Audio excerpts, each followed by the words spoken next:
The Hermit of the Knobs.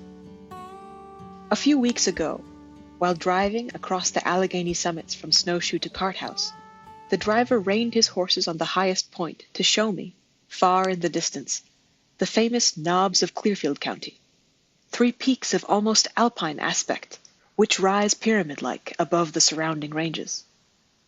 I told the driver that I had often seen the Knobs before, and had climbed to the top of the middle and largest one, and that I had spent a night several years since with an old French hermit, now dead, whose cabin stood in a hollow near the mountain's base. It was on a walking trip through the Divide region, in the days when I was still in college and had plenty of time for idling and investigation, that one August night, just after the sun had set behind the Knobs and the heavy gray dusk was settling down upon the rugged landscape, and cold gusts blew from the mountain gorges, I came upon the little cabin by the creekside where the hermit resided. I found him sitting on a stool by the cabin door, poor old Pierre Bayle, smoking his corncob pipe, his eyes blinking in time to the musical tumbling of the creek over the smooth black stones.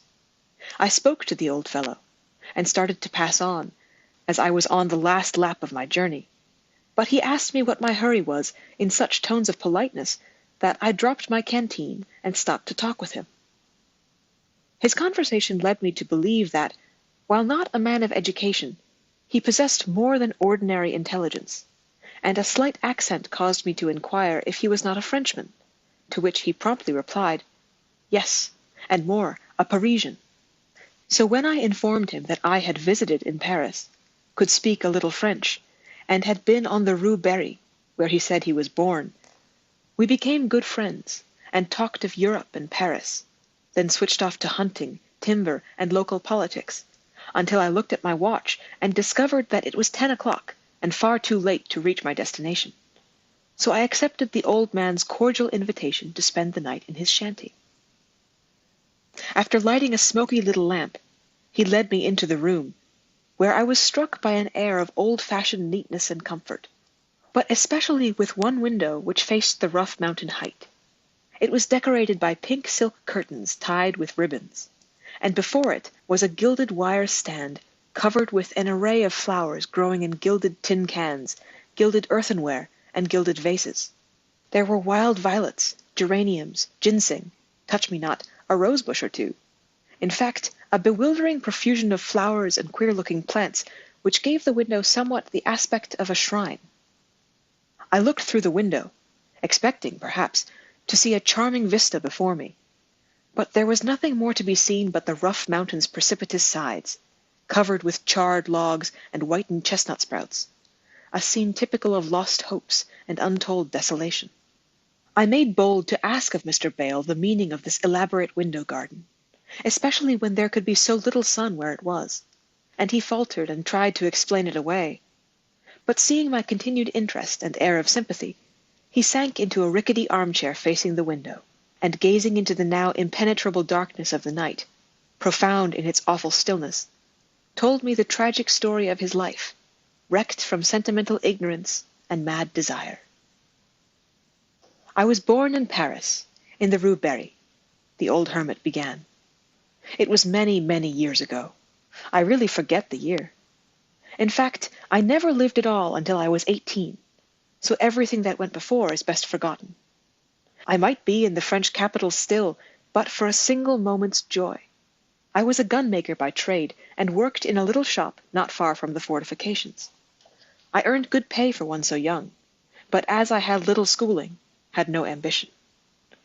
One bright May morning I was standing by my forge near the open window, working and singing, watching the breezes sway the blossoms on the horse-chestnut trees, unconcerned and thoughtless, when down the wide boulevard I saw a splendid carriage approaching. I can see it yet. The handsome horses with banged tails, the bewigged coachman and footman, the silver trappings of the coach.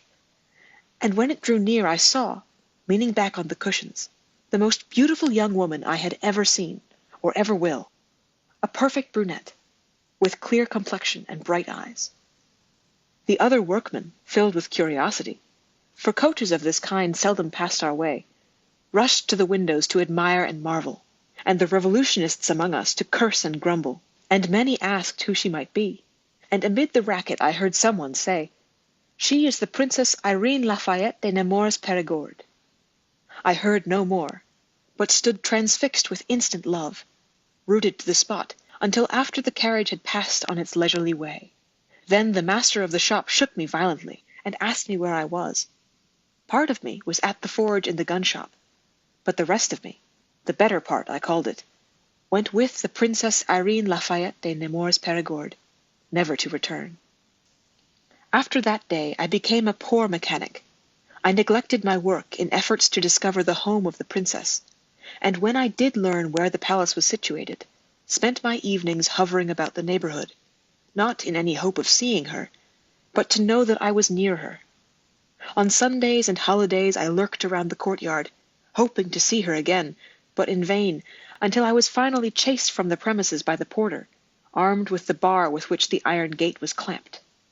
At last I was discharged from the gun shop, and I was not sorry, as I hoped to seek better employment, where I might educate myself to become somebody, I knew not what.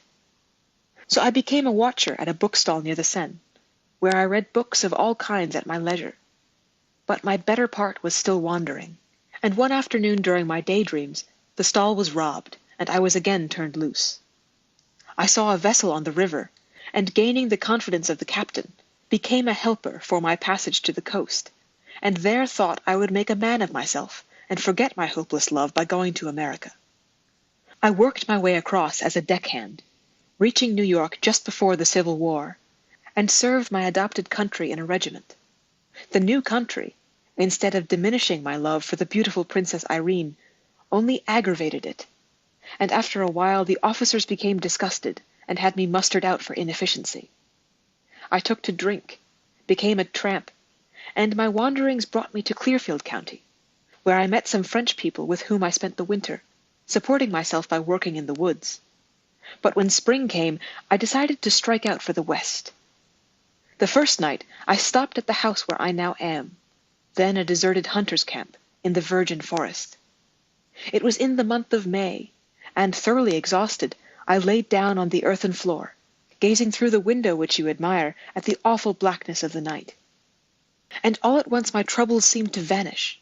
The sunlight, in great golden beams, poured through the broken panes, and I felt myself back at the forge in the gun shop. The birds were singing in the horse-chestnuts across the way. A great carriage came lumbering along, drawn by stately bay horses with banged tails, and I could hear the rattling of the silver trappings. Raising my eyes, I beheld the face of the beautiful and long-lost Princess Irene Lafayette de Nemours Perigord. The carriage passed on. The sunlight grew dimmer, and I found myself once more lying on the floor of the miserable hut.